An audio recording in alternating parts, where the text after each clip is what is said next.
10월 31일 월요일 마지막 헌혈. 호주에 사는 한 고령의 노인이 병원을 찾아 헌혈을 했습니다. 헌혈을 마친 노인이 병원을 나서자 무수히 많은 사람들이 꽃다발을 들고 기다리고 있었습니다. 사람들은 노인을 향해 열렬한 환호와 박수를 보내며 살려줘서 고맙습니다 라고 인사를 했습니다. 축하의 주인공인 해리스는 60년 전 우연히 수술을 받다가 자신에게 RH병을 치료할 수 있는 항체가 있다는 사실을 알게 됐습니다. 의사들은 희귀 항체를 가진 해리슨에게 놀라움을 금치 못했습니다. RH병은 산모의 혈액이 태아를 공격하는 희귀병인데 해리슨의 피로 이 병을 고칠 백신을 만들 수 있었습니다.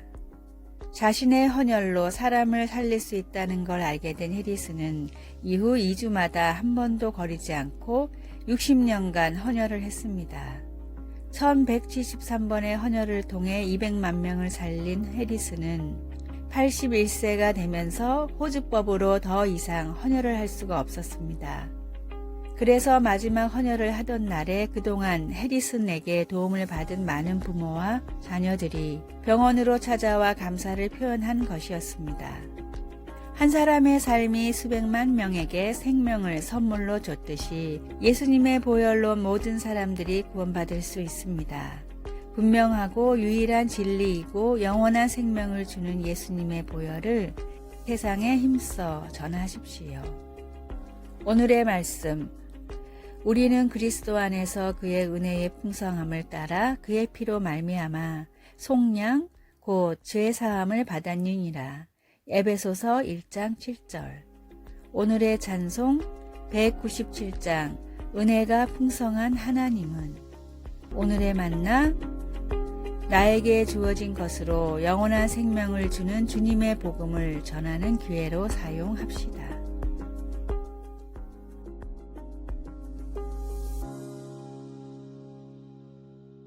11월 1일 화요일. 다 알아요. 5살짜리 아이는 모든 걸 다 안다고 주장하며 우리에게 웃음을 줍니다. 아이들은 뭐든지 안다고 때로 그럴 수 있지만 조금 더 나이를 먹은 우리는 그렇지 않다는 걸 압니다. 그리고 우리는 흔히 답보다는 질문거리를 더 많이 가지고 있습니다. 우리는 비록 모든 것을 다 알지 못해도 모든 것을 아시는 하나님을 우리가 알고 있다는 것을 종종 잊어버린 채 인생의 왜, 언제, 어떻게에 대해 궁금해합니다. 시편 139편 1절과 3절은 모든 것을 아시는 우리 하나님께서 우리를 얼마나 종합적으로 친밀하게 이해하고 계신지에 대해서 말합니다. 다윗은 여호와여 주께서 나를 살펴보셨으므로 나를 아시나이다.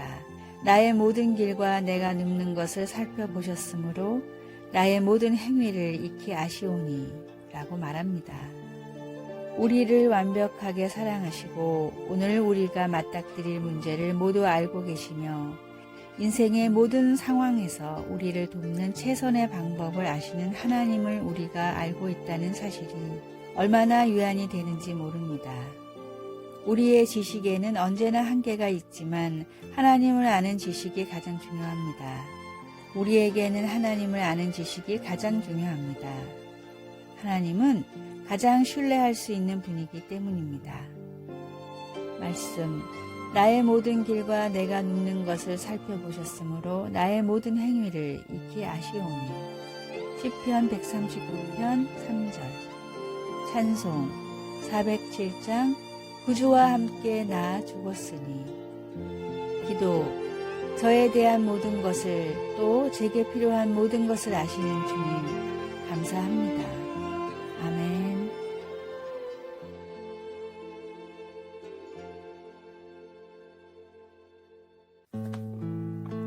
11월 2일 수요일. 소중한 두 샘물. 인접한 산속에 물이 귀한 두 마을이 있었습니다. 두 마을에는 소중한 샘물이 하나씩 있었는데 한 마을은 샘물을 누구나 마음껏 사용할 수 있었지만 다른 마을은 정해진 양만큼 사용할 수 있었습니다. 마음껏 물이 있는 마을 사람들은 물이 사람을 위해 있는 것이기 때문에 있을 때 잘 써야 한다고 생각했지만 정해진 양만 쓰는 마을 사람들은 언제 떨어질지 모르는 소중한 물이기 때문에 조금이라도 오래 쓰려면 아껴야 한다고 생각했습니다. 심지어는 샘물을 지키기 위해 다 같이 물을 안 쓰는 날까지 만들었습니다. 그러나 이런 노력에도 불구하고 샘물을 아껴 쓴 마을의 샘이 더 빨리 말라버렸고 마음껏 사용한 마을은 오히려 샘물이 그대로였습니다. 왜 이런 차이가 일어났을까요? 사용한 만큼 솟아나고 그대로 두면 썩어버리는 샘물의 특징을 아껴 쓰는 마을 사람들은 몰랐기 때문입니다. 자꾸 퍼내야 더 솟아나는 샘물처럼 하나님의 은혜와 능력 역시 그렇습니다. 풍성한 은혜의 샘을 바라만 보다 좋은 때를 놓치는 어리석은 사람이 나의 모습이 아닐까요? 더 바라는 믿음과 기도의 간구함으로 다함이 없는 샘물 같은 하나님의 능력을 넘치도록 누리십시오. 오늘의 말씀, 내가 주는 물을 마시는 자는 영원히 목마르지 아니하리니 내가 주는 물은 그 속에서 영생하도록 솟아나는 샘물이 되리라. 요한복음 4장 14절. 오늘의 찬송 545장 이 눈에 아무 증거 아니 배워도. 오늘의 만나 하나님의 능력을 제한하지 말고 놀랍게 누리게 하소서. 다함이 없는 주님의 능력에 필요한 것을 기도로 구합시다.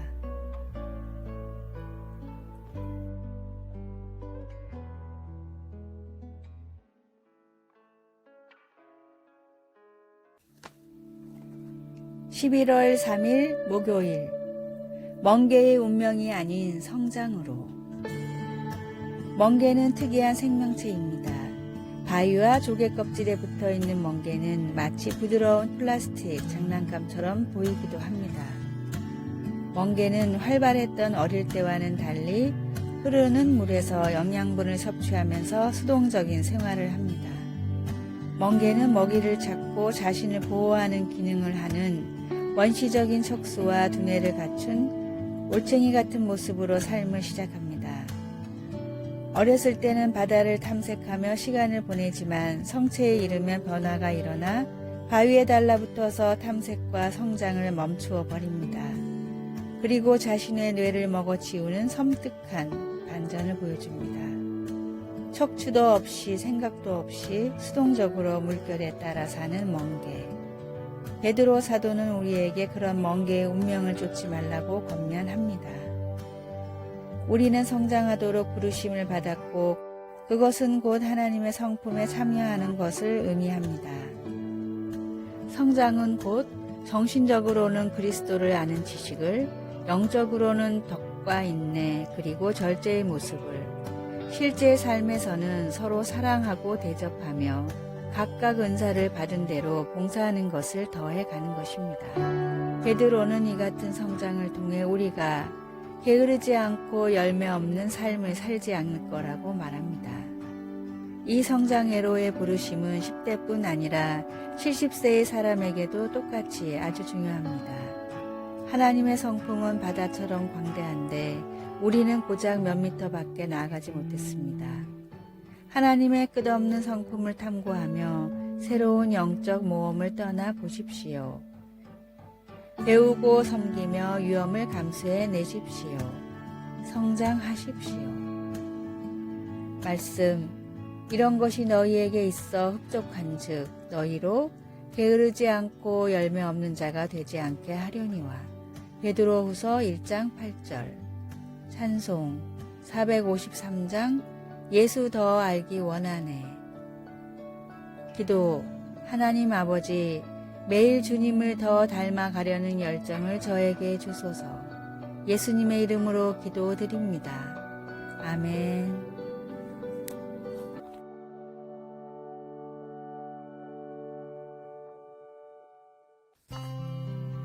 11월 4일 금요일, 대나무 주사위의 메시지. 조선시대 선비들에게는 의기라는 중국 문화가 유행했습니다.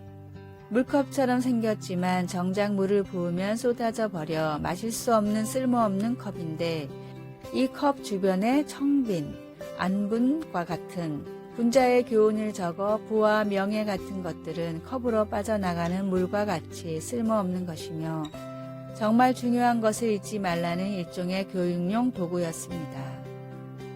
의기 중 가장 유명한 것은 7개의 면이 있는 대나무 주사위였는데 각각의 면에는 다음의 교훈이 새겨져 있었습니다. 첫 번째, 매일 3번 감사의 말을 하라. 두 번째, 홧김에 나오는 말을 3번 참아라. 세 번째, 남을 3번 칭찬하라. 네 번째, 내 잘못을 3번 인정하라. 다섯 번째, 실수해도 3번만 꾸짖지 마라. 여섯 번째, 남이 잘못해도 3번만 탓하지 마라.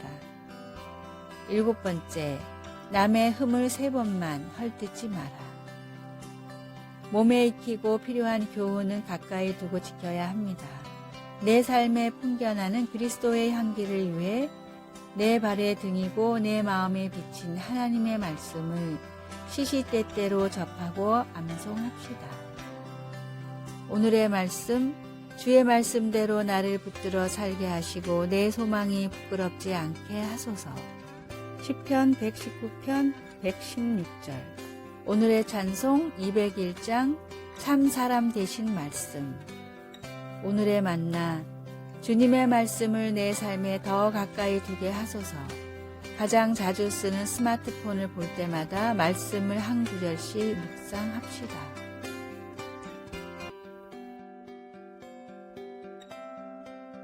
아래의 빨간색 글자 구독을 누르시어 더 많은 전도의 열매를 맺으시기를 기도합니다.